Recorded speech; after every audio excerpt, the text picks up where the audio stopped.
فرمایا جہاد جاری رہے گا جب سے اللہ تعالیٰ نے مجھے مبعوث کیا ہے، یہاں تک کہ میری امت کے آخری لوگ دجال سے لڑیں گے۔ کسی ظالم کا ظلم یا کسی عادل کا عدل اس جہاد کو نہیں روک سکے گا۔ الحمدللہ رب العالمین والصلاة والسلام علی سید المرسلین، اما بعد فاعوذ باللہ من الشیطان الرجیم، بسم اللہ الرحمن الرحیم۔ فضائل جہاد سیریز کی آج ہماری دوسری قسط ہے، اور اس میں آج ہم جو ہے ان احادیث کا تذکرہ سنیں گے جہاں پہ رسول اللہ صلی اللہ تعالیٰ علیہ وسلم نے جہاد کی فرضیت کا اقرار کیا ہے۔ تو یاد رکھیے کہ ہم جو سنیں گے یہ ان میں کئی ساری صحیح حدیثیں جمع ہیں۔ پچھلی دفعہ ہم نے جو ہے ان قرآنی آیات کا سنا، اب کوئی کچھ بھی بدلتا رہے، دین کی جیسی مرضی شکل بناتا رہے، لیکن یہ کہ قرآن اور حدیث جو ہے اس کو بدلا نہیں جا سکتا۔ اور رسول اللہ کا بھی فرمان تھا جس کا مفہوم کچھ یوں تھا کہ تم جو ہے دو چیزوں کو مضبوطی سے تھام لینا تو کوئی تمہیں گمراہ نہیں کر سکے گا، وہ ہے قرآن اور میری سنت۔ تو قرآن سے الحمدللہ ہم نے جہاد کی فرضیت جو ہے پچھلی اپنی قسط میں سنی تھی۔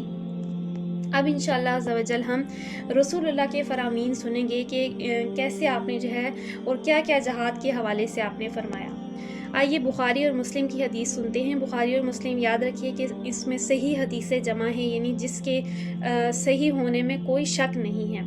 حضرت ابو ہریرہ رضی اللہ تعالیٰ عنہ سے روایت ہے، وہ بیان کرتے ہیں کہ رسول اللہ صلی اللہ تعالیٰ علیہ وسلم نے ارشاد فرمایا، مجھے اللہ تعالیٰ کی طرف سے حکم دیا گیا ہے کہ میں اس وقت تک لوگوں سے قتال کرتا رہوں جب تک کہ وہ لا الہ الا اللہ کا اقرار نہ کر لیں، پھر جب وہ لا الہ الا اللہ کا اقرار کر لیں تو ان کے جان و مال سوائے شرعی حق کے ہم سے محفوظ ہو جائیں گے اور ان کا حساب اللہ تعالیٰ کے ذمے ہوگا۔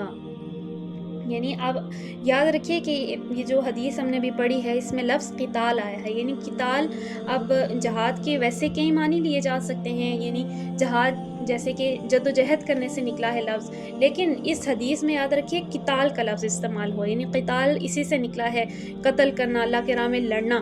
تو کیا فرمایا کہ مجھے حکم دیا گیا ہے کہ میں لوگوں سے قتال کروں، کب تک؟ جب تک کہ وہ لا الہ الا اللہ کا اقرار نہ کر لیں، یعنی اس چیز کو قبول نہ کر لیں، ایک الہ کو مان نہ لیں، باقی تمام الہ اب وہ الہ کسی بھی صورت میں ہو سکتے ہیں، یا تو یہ کہ آپ بتوں کو پوج رہے ہیں، یا یہ کہ آپ نے کسی چیز کو، کسی سسٹم کو اپنا الہ بنا لیا ہے، وطن کو اپنا الہ بنا لیا ہے کہ بس جو اس میں ہے وہی ہم نے چلنا ہے، لیکن آپ نے اللہ کی جو اتاری ہوئی کتاب ہے اس کو نہیں مانا، کچھ بھی ہو سکتا ہے۔ تو جب تک کہ لوگ لا الہ الا اللہ نہ مان لیں، یعنی ایک الہ، یعنی حکم بھی اسی کا ہوگا، شریعت بھی اسی کی ہوگی، دین بھی اسی کا ہوگا، جب تک لوگ اس کا اقرار نہ کر لیں تب تک میں اسے لڑتا رہوں۔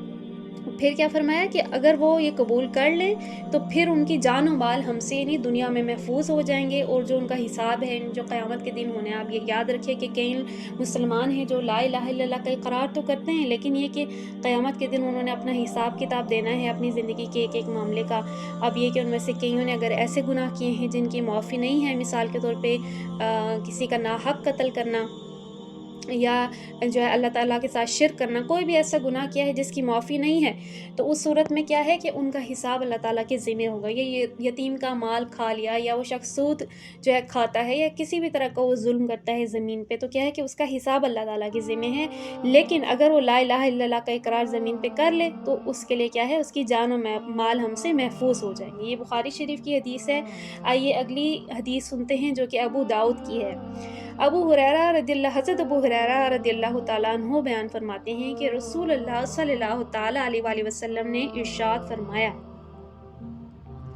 جہاد تم پر واجب ہے ہر امیر کے ساتھ، وہ امیر نیک ہو یا فاسق۔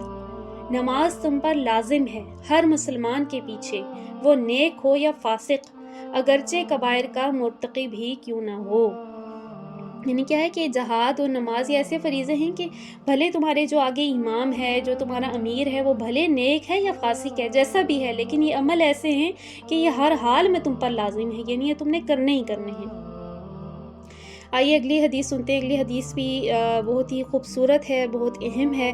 حضرت ابو داؤد کی حدیث ہے۔ حضرت انس رضی اللہ تعالیٰ عنہ بیان فرماتے ہیں کہ رسول اللہ صلی اللہ تعالیٰ علیہ وسلم نے ارشاد فرمایا، تین چیزیں ایمان کی بنیاد ہیں۔ اب یاد رکھیے کہ ہم جو ہے لا الہ الا اللہ پڑھ کے تو ہم آ جاتے ہیں ایمان میں، یعنی ہم آ جاتے ہیں اسلام میں آ جاتے ہیں، لیکن ایمان کی بنیاد بھی کچھ چیزیں ہیں۔ ایمان کی بنیاد کیا ہیں؟ 3 چیزیں ہیں۔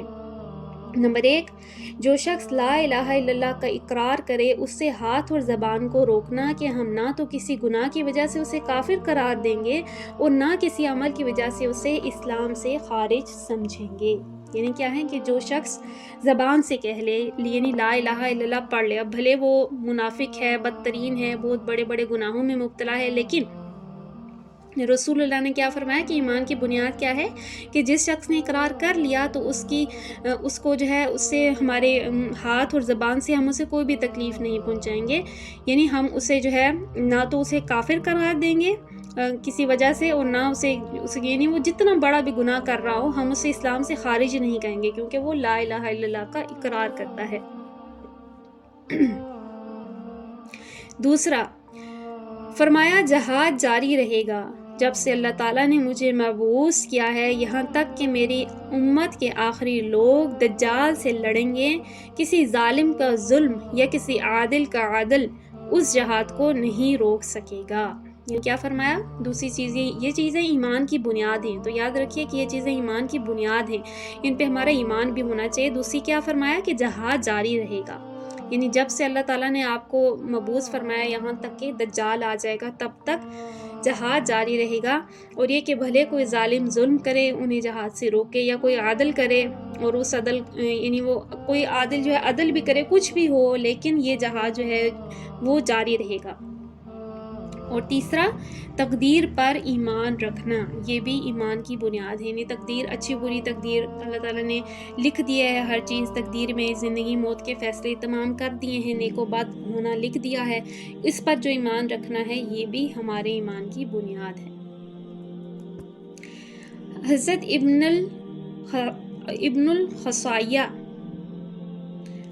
ابن الخصاصیہ رضی اللہ تعالیٰ عنہ بیان فرماتے ہیں کہ میں رسول اللہ کی خدمت میں اسلام پر بیعت کرنے کے لیے حاضر ہوا تو رسول اللہ نے میرے سامنے یہ شرطیں رکھی کہ تم اس بات کی گواہی دو کہ اللہ تعالیٰ کے سوا کوئی معبود نہیں اور محمد صلی اللہ تعالیٰ علیہ وسلم اس کے بندے اور رسول ہیں۔ یعنی آپ جو ہے رسول اللہ کی خدمت میں جو ہے لوگ ایمان جو ہے قبول کرنے کے لیے جاتے تھے، تو یہ صحابی رسول حاضر ہوئے تو سب سے پہلے کیا گواہی لے گی کہ اللہ تعالیٰ کے سوا کوئی معبود نہیں، یعنی ایک الہ ہے، ایک بادشاہ ہے، وہ اللہ ہے، اور محمد اس کے بندے اور رسول ہیں۔ 5 وقت کی نمازیں ادا کرو گے اور رمضان کے روزے رکھو گے، زکوٰۃ دو گے، یعنی ان سب چیزوں پہ اس شخص سے بیعت لی گئی کہ تم 5 وقت کی نمازیں ادا کرو گے، رمضان کے روزے رکھو گے، زکوٰۃ دو گے، بیت اللہ شریف کا حج کرو گے اور اللہ تعالیٰ کے راستے میں جہاد کرو گے۔ اب یہ دیکھیے کہ یہ بیعت ہے کس شخص کے لیے؟ جو کہ ایمان لانا چاہیے، اور اس میں دیکھیے کہ کیا چیزیں ہیں۔ پہلی چیز کلمہ ہے، اور اس کے بعد جو ہے نماز ہے، روزہ ہے، زکوٰۃ ہے، حج ہے اور جہاد ہے۔ میں نے عرض کیا اے اللہ کے رسول، اس میں سے 2 چیزیں یعنی زکوٰۃ اور جہاد کی میں طاقت نہیں رکھتا۔ زکوٰۃ کی طاقت اس لیے نہیں رکھتا کہ میرے پاس چند اونٹ ہیں جو میرے گھر والوں کے دودھ اور سواری کے کام آتے ہیں، اور جہاد کی طاقت اس لیے نہیں رکھتا کہ لوگ کہتے ہیں کہ جو شخص جہاد میں میدان سے پیٹھ پھیر کر بھاگ جائے گا تو اللہ تعالیٰ کے غضب کو دعوت دے گا۔ میں تو اس بات سے ڈرتا ہوں کہ کہیں ایسا نہ ہو کہ میں میدان جنگ میں موت سے ڈر جاؤں اور میرا دل گھبرا جائے اور میں بھاگ کھڑا ہوں۔ تو اب دیکھیے کہ صحابی نے آگے سے کیا عذر پیش کیا کہ باقی چیزیں تو میں کر لوں گا، یعنی جو ہمارے بھی لوگ کر لیتے ہیں نمازیں۔ اب یہ بھی دیکھیے کہ نمازیں بھی جو ہے ایک مومن اور کافر میں فرق کرنے والی چیز ہے۔ اب یہ بھی ہمیں غور کرنا چاہیے کہ ہم میں سے کتنے پڑھتے ہیں۔ البتہ کیا فرمایا کہ میں نماز بھی پڑھ لوں گا، روزہ بھی رکھ لوں گا، لیکن جو ہے میں زکوٰۃ اور جو ہے زکوٰۃ نہیں دے سکتا کیونکہ میرے پاس اتنا مال نہیں ہے، اور دوسرا یہ کہ میں جہاد نہیں کر سکتا کیونکہ اب جو میدان جنگ سے پھر جاتا ہے اس کے لیے اللہ تعالیٰ کا غضب ہوتا ہے، اس شخص کی بخشش نہیں ہوتی۔ تو فرمایا مجھے ڈر ہے کہ کہیں ایسا نہ ہو میں ڈر جاؤں، میں بھاگ جاؤں اور اللہ کا غضب جو ہے مجھ پہ حاوی ہو جائے۔ تو کیا فرمایا؟ ابن الخصاصیہ رضی اللہ تعالیٰ عنہ فرماتے ہیں کہ یہ بات سن کر رسول اللہ نے میرا ہاتھ پکڑ کر اسے ہلایا اور فرمایا نہ صدقہ دو گے نہ جہاد کرو گے تو جنت میں کیسے داخل ہوگے؟ فرماتے ہیں میں نے یہ سن کر عرض کی اے اللہ کے رسول، میں آپ سے ان تمام چیزوں پر بیعت کرتا ہوں۔ بس آپ صلی اللہ تعالیٰ علیہ وسلم نے مجھے ان تمام چیزوں پر بیعت فرما لیا۔ یعنی صحابی کو رسول اللہ نے ایک طرح سے نہیں ہلایا کہ بھائی ہوش میں آؤ، یعنی اگر تم یہ نہیں کرو گے، نہ تم صدقہ دینا چاہتے ہو، نہ تم زکوٰۃ دینا چاہتے ہو، نہ تم اللہ کے راستے میں جہاد کرنا چاہتے ہو، تو جنت میں کیسے جاؤ گے؟ تو پھر انہوں نے کیا کہا کہ میں تمام چیزوں پر بیعت کرتا ہوں۔ اور یہی جو روایت ہے، یہ روایت امام بہقی رحمۃ اللہ تعالیٰ علیہ اور السنن کبریٰ میں بھی ذکر فرمائی گئی ہے۔ یعنی یہ روایت جو ہے مختلف جگہوں پہ اور بھی جو ہے روایت کی گئی ہے۔ آئیے اگلی حدیث سنتے ہیں۔ حضرت سلمہ بن نفیل رضی اللہ تعالیٰ عنہ بیان فرماتے ہیں کہ میں رسول اللہ صلی اللہ تعالیٰ علیہ وسلم کی خدمت میں حاضر تھا کہ ایک شخص آپ صلی اللہ تعالیٰ علیہ وسلم کے پاس آئے اور کہنے لگے، یا رسول اللہ، گھوڑے چھوڑ دیے گئے ہیں اور اسلحہ رکھ دیا گیا ہے، اور کچھ لوگوں نے یہ گمان کر لیا ہے کہ اب لڑائی یعنی جہاد ختم ہو چکی ہے۔ یہ سن کر رسول اللہ صلی اللہ تعالیٰ علیہ وسلم نے ارشاد فرمایا کہ یہ لوگ جو جہاد ختم ہونے کا گمان کر رہے ہیں جھوٹے ہیں، جہاد تو ابھی شروع ہوا ہے، اور میری امت کی ایک جماعت ہمیشہ اللہ تعالیٰ کے راستے میں جہاد کرتی رہے گی، اور اس کی مخالفت کرنے والے اس کا کچھ نہیں بگاڑ سکیں گے۔ اللہ تعالیٰ ان کی خاطر کچھ لوگوں کے دل ٹیڑھے کرے گا تاکہ ان کے ذریعے سے ان مجاہدین کو روزی دے، یعنی امت کے یہ مجاہد لوگ کافروں سے لڑیں گے تو کفار کے اموال ان کے ہاتھ آئیں گے۔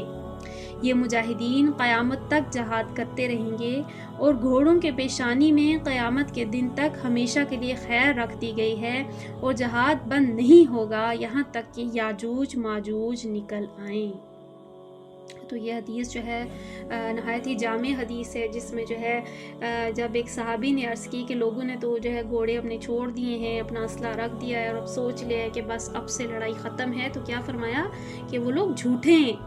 یہ تو فرمایا کہ قیامت تک جو ہے میری جو امت کی ایک جماعت ہے وہ اللہ تعالیٰ کے راستے میں جہاد کرتی رہے گی۔ اب دیکھیے کہ کس سے ذکر ہے، یہ اس جہاد کو کوئی یہ نہ سمجھے کہ یہ اس جہاد کا ذکر نہیں ہے جو کہ میدان جنگ میں ہوتا ہے، یہ تو کوئی اور جہاد ہے۔ دیکھیے کہ اس حدیث میں واضح طور پہ گھوڑے یعنی سواری اور اسلحے کا ذکر ہے۔ تو کیا فرمایا کہ قیامت تک میری امت کی ایک جماعت یہ جہاد کرتی رہے گی، اور جو اس کے مخالف ہیں وہ اس کا کچھ نہیں بگاڑ سکیں گے۔ الٹا جو لوگ ان سے لڑیں گے، یعنی جو کفار یا جو بھی ان سے لڑیں گے، ان کے اموال ان کے ہاتھ آئیں گے، یعنی مال غنیمت ان کو حاصل ہوگا، وہ ان کی روزی بنے گا۔ اور کیا فرمایا کہ جو ہے اس میں خیر رکھ دی گئی ہے، یعنی گھوڑوں کی پیشانیوں میں قیامت تک کے لیے خیر رکھ دی گئی ہے، اور کب تک جہاد ہوتا رہے گا؟ یہاں تک کہ یاجوج ماجوج نکل آئیں۔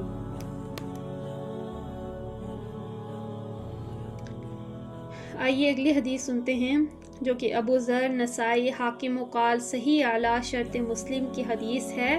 حضرت انس رضی اللہ تعالیٰ عنہ فرماتے ہیں کہ رسول اللہ صلی اللہ تعالیٰ علیہ وسلم نے ارشاد فرمایا، جہاد کرو مشرکوں کے ساتھ اپنے مال سے اور اپنی جانوں سے اور اپنی زبانوں سے۔ تو یہاں پہ جو ہے 3 طرح کے جہاد آگے ہیں، جس میں کیا فرمایا؟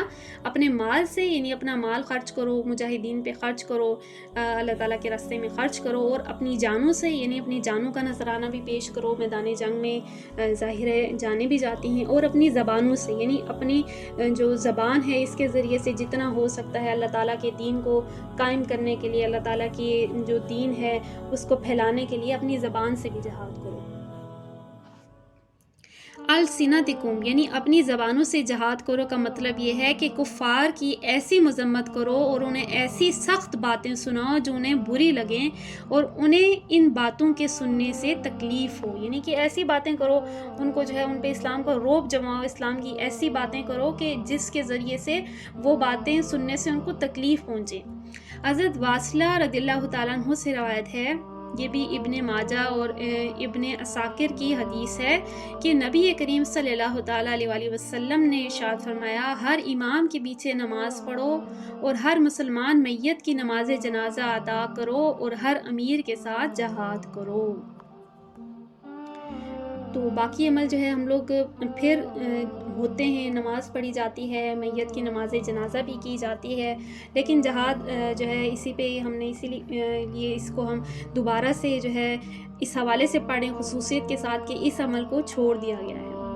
آئیے اگلی حدیث پڑھتے ہیں۔ حضرت علی المرتضیٰ رضی اللہ تعالیٰ عنہ سے روایت ہے کہ رسول کریم صلی اللہ تعالیٰ علیہ وسلم نے ارشاد فرمایا، اسلام کے 8 حصے ہیں۔ آپ سنیے کہ یہ حدیث ہے، رسول اللہ کی حدیث ہے، اور روایت کس سے؟ حضرت علی سے، مولا علی سے جو ہے اس کی روایت ہے۔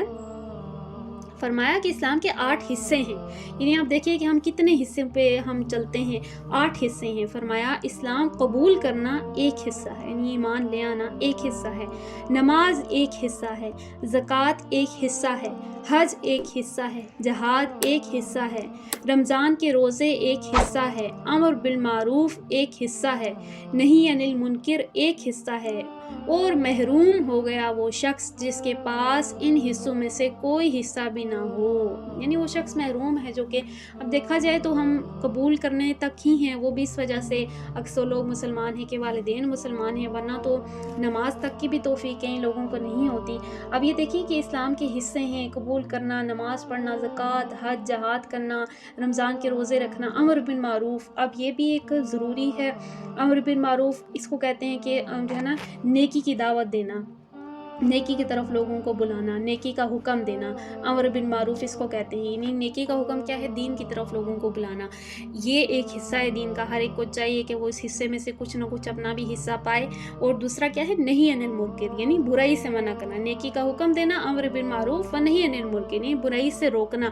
تو یہ تمام چیزیں کیا ہیں؟ یہ ایمان کے حصے ہیں۔ اللہ تعالیٰ ہمیں ان تمام حصوں میں سے جو ہے ہمیں بھی حصہ عطا فرمائے۔ یہی روایت حضرت عمر رضی اللہ تعالیٰ عنہ سے بھی موقوفاً مروی ہے، یعنی یہی جو روایت ابھی ہم نے حضرت علی المرتضیٰ سے روایت ہم نے پڑھی، یہی جو حدیث ہے یہ حضرت عمر سے بھی مروی ہے۔ آگے ہے کہ حضرت حذیفہ رضی اللہ تعالیٰ عنہ سے بھی ایسی ہی روایت ہے، یعنی اسی سے ملتی جلتی روایت حضرت حذیفہ سے بھی مروی ہے۔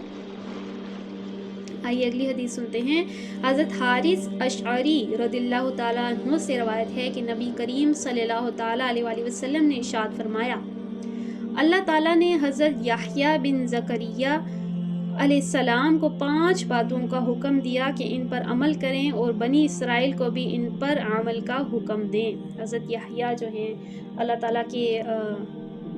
تعالیٰ کے رسول، جن کا ذکر بھی ہے سورہ مریم میں بھی ذکر ہے، تو ان کو کیا فرمایا؟ رب تعالیٰ نے 5 باتوں کا حکم دیا کہ وہ ان پہ خود بھی عمل کرے، اور ان کی جو امت تھی یعنی بنی اسرائیل، ان کو بھی ان باتوں کا حکم دیں۔ حضرت یحییٰ علیہ السلام نے لوگوں کو بیت المقدس میں جمع فرمایا، لوگ جمع ہو گئے اور ان سے مسجد بھر گئی، اور کچھ لوگ باہر اونچی جگہوں پر بیٹھ گئے۔ تب حضرت یحییٰ علیہ السلام نے ارشاد فرمایا کہ اللہ تعالیٰ نے مجھے 5 باتوں کے بارے میں حکم دیا ہے کہ میں خود ان پر عمل کروں، اور تمہیں بھی ان باتوں پر عمل کا حکم فرمایا ہے۔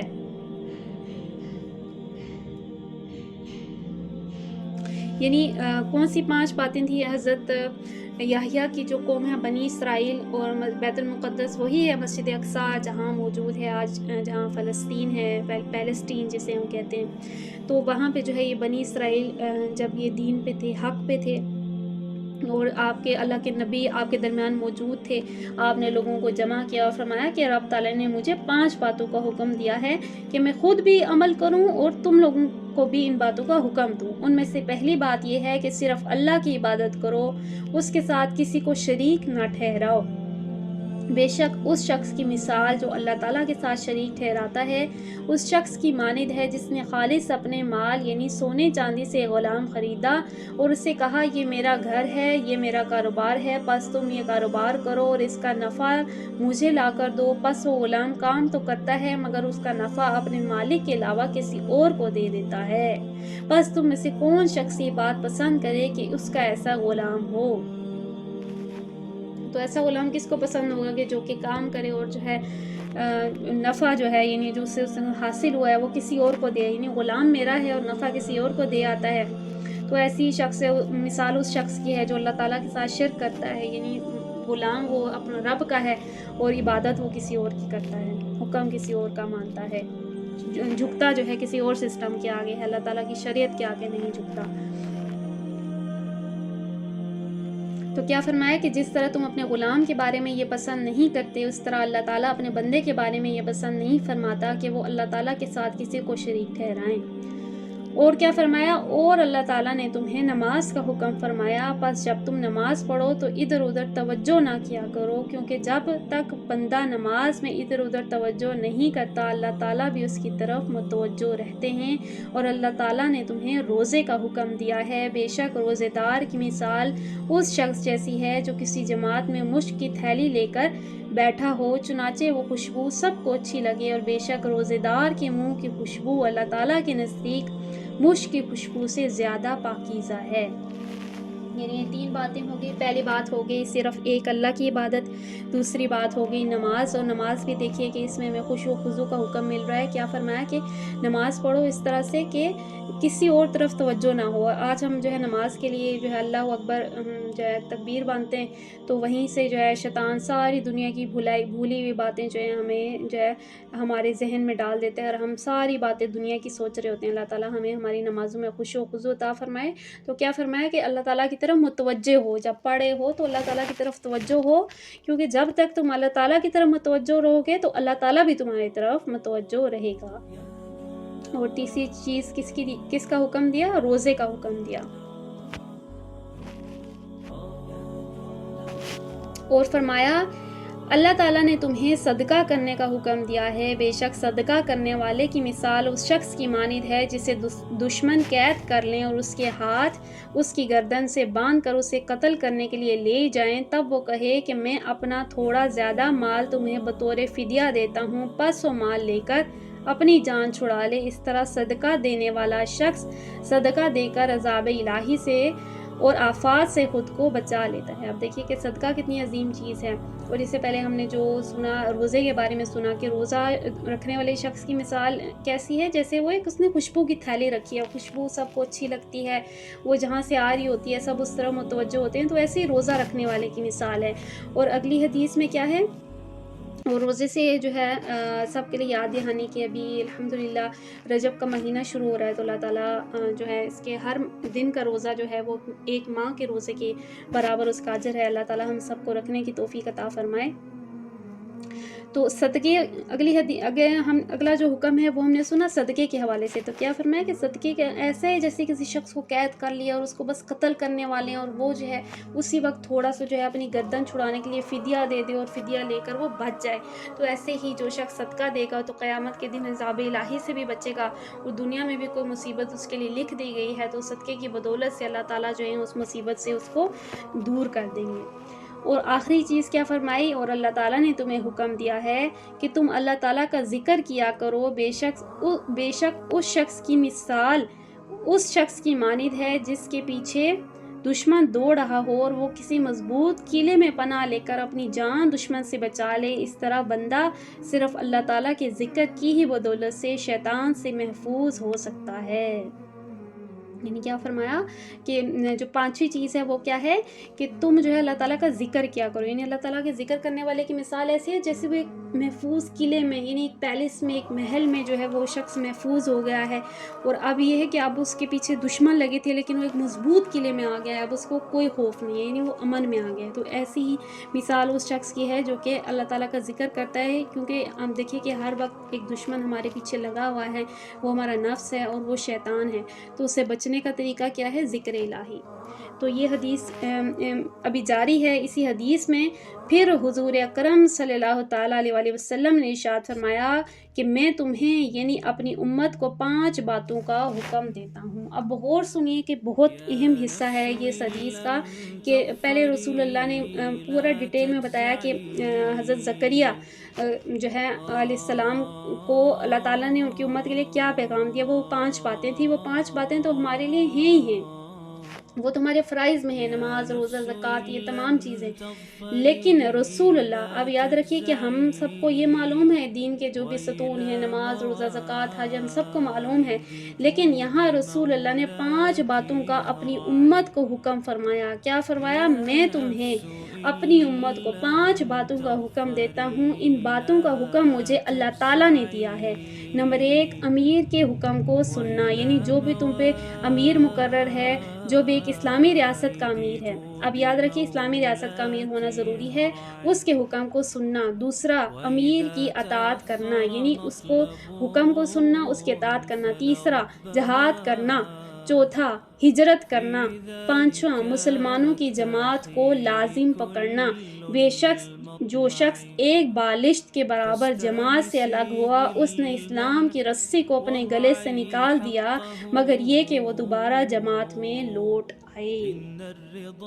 تو نہایت جامع حدیث تھی، اور اس میں کئی سارے سبق ہیں ہم سب کے لیے۔ سب سے پہلے تو یہ کہ اسلامی ریاست ہے، اس میں جو امیر ہیں، جو اس کے حکم کو سننا، اس کی اطاعت کرنا۔ تیسری چیز ہے جہاد کرنا۔ چوتھی چیز ہے ہجرت کرنا۔ دیکھیے جہاد اور ہجرت یہ ہمیشہ ساتھ ساتھ ہی آئیں گے، کیونکہ رسول اللہ نے جب جو ہے اللہ تعالیٰ کے راستے میں ہجرت کی تھی، یعنی اپنے آبائی شہر کو چھوڑا تھا، تو کیا ہے کہ اقبال کا بھی شعر اسی طرح کا ہے کہ جو ہے خود کو ایک جگہ سے محدود نہ کر لے، یعنی اس میں یہی چیز ہے کہ ہجرت جو ہے، ہجرت اور جہاد یہ ساتھ ساتھ ہیں۔ تو کیا فرمایا، میں تمہیں جہاد کا حکم دیتا ہوں، تمہیں ہجرت کا حکم دیتا ہوں، میں تمہیں مسلمانوں کی جماعت کو پکڑنے کا حکم دیتا ہوں۔ اور کیا فرمایا کہ جو شخص ایک بالشت، یعنی ایک بال برابر بھی جماعت سے الگ ہوا، تو اس کی مثال کیا ہے کہ تھوڑا سا بھی نہیں کوئی اسلام سے پیچھے ہٹا، تو اس کی مثال ایسی ہے جیسے اس نے اسلام کی رسی کو اپنے گلے سے نکال کے پھینک دیا۔ تو استغفر اللہ، اللہ تعالیٰ ہم سب کو معاف فرمائے۔ یہ حدیث جو ہے ترمذی کی حدیث ہے، یہ حدیث حسن صحیح ہے، اور نسائی کی ہے۔ یہ حدیث جو ہے یعنی صحیح، اس کی تمام روایات جو ہیں صحیح ہیں۔ ابن حبان، حاکم اور وہبہ خزیمہ، ان سے بھی یہ حدیث روایت ہے، ان کی کتابوں میں بھی یہ لکھی ہوئی ہے۔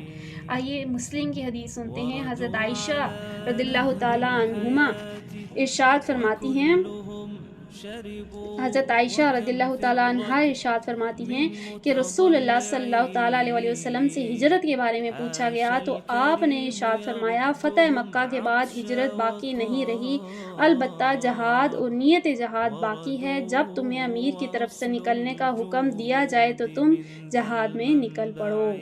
یعنی آپ جب حضرت عائشہ نے پوچھا ہجرت کے بارے میں، اس وقت جب ہجرت وہ کر چکے تھے مکے سے مدینے کی طرف، تو کیا فرمایا کہ فتح مکہ ہو چکا، اب ہجرت نہیں رہی، البتہ جہاد اور نیت جہاد باقی ہے۔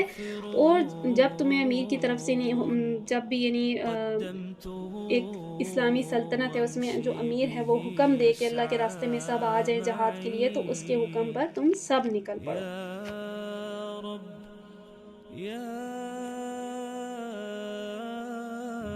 صلو علی الحبیب صلی اللہ تعالیٰ علی محمد صلی اللہ تعالیٰ علیہ وسلم۔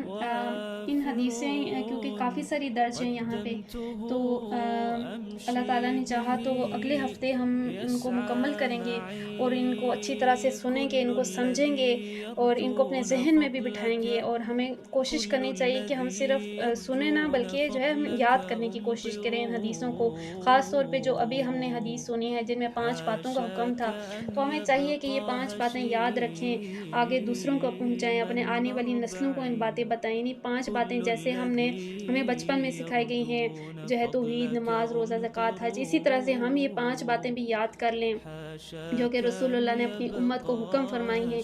امیر کو سننا، امیر کی اطاعت کرنا، جہاد کرنا، ہجرت کرنا، مسلمانوں کی جماعت کو لازمی پکڑنا۔ تو اللہ تعالیٰ جو ہے ہمیں ان حدیثوں سے جو ہے حکمت کی باتیں سننے سمجھنے کی توفیق عطا فرمائے۔ اللہ تعالیٰ ہمیں جو ہے ان پہ عمل کی توفیق عطا فرمائے، امت مسلمہ کو جو ہے اپنے حالات خود بدلنے کی توفیق عطا فرمائے۔ جہاں جہاں مسلمان جو ہیں پریشانی میں ہیں، تنگی میں ہیں، ذلیل و رسوا ہو رہے ہیں، اللہ تعالیٰ امت مسلمہ کو خود اٹھ کے ان حالات کو بدلنے کی توفیق عطا فرمائے۔ خصوصاً جو ہے کشمیر کے مسلمان، جو ہے فلسطین کے مسلمان، افغانستان کے مسلمان، یمن، سیریا، شام، جہاں جہاں مسلمان پریشانی میں ہیں، اللہ تعالیٰ جو ہے سب کی پریشانیاں دور فرمائے۔ اللہ تعالیٰ ان مسلمانوں کو جو ہے اکٹھے ہو کے اپنے اس فریضے کو انجام دینے کی توفیق عطا فرمائے، اور ہمیں جو ہے اس دور کے فتنوں سے محفوظ فرمائے۔ آمین بجاہ النبی الامین صلی اللہ تعالیٰ علیہ وآلہ وسلم۔